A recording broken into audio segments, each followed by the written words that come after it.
माँ आदिशक्ति वेद माता और परम पूज्य गुरुदेव के श्री चरणों में सत सत वंदन करते हुए आइए आज के प्रसंग को ध्यानपूर्वक आत्मसात करते हैं कि ईश्वर प्रेम क्या है, विश्व प्रेम क्या है। इन सब बातों को गुरुदेव की लेखनी से समझते हैं।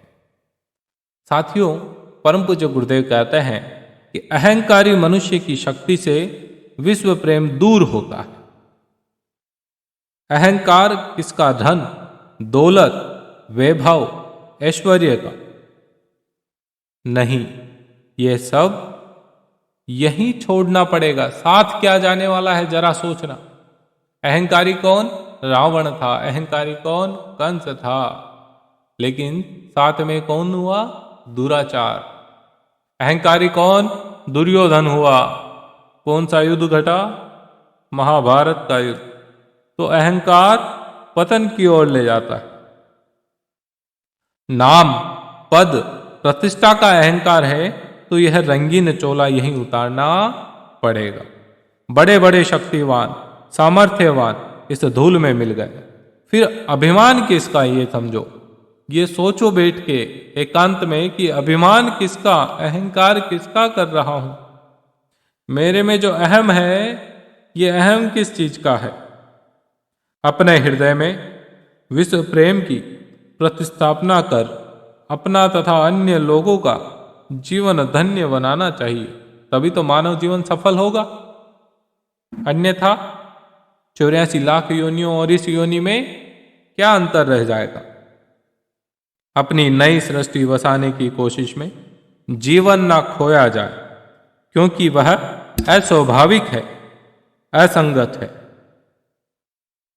ईश्वरीय विधान के विपरीत है, परिणाम दुखदायी और विनाश ही है। परम पूज्य गुरुदेव बतलाते हैं कि संसार के प्रत्येक तत्व में भलाई और बुराई दोनों सन्निहित है। ना कोई पूर्णतः बुरा है, ना कोई पूर्णतः भला है। मनुष्य के हृदय में भी विकारों के बीच ही प्रेम की जड़ जमी हुई है। शुभ तत्व बीज रूप में सभी में उपस्थित।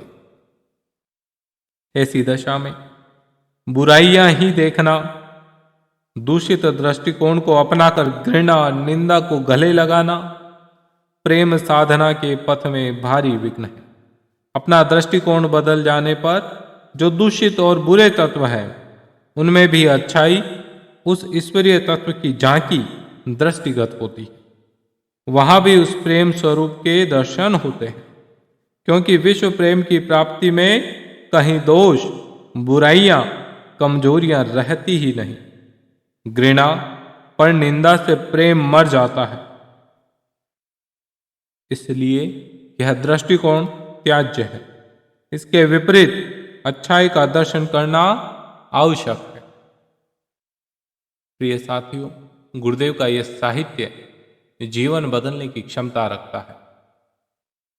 आप गुरुदेव के साहित्य को जितना पढ़ सकें अवश्य पढ़ें, ताकि अपने जीवन को एक आदर्श जीवन जिए। अंत में आप सभी से कहूंगा कि नीचे कमेंट बॉक्स में गुरुदेव का स्मरण करते हुए जय श्री राम अवश्य लिखें।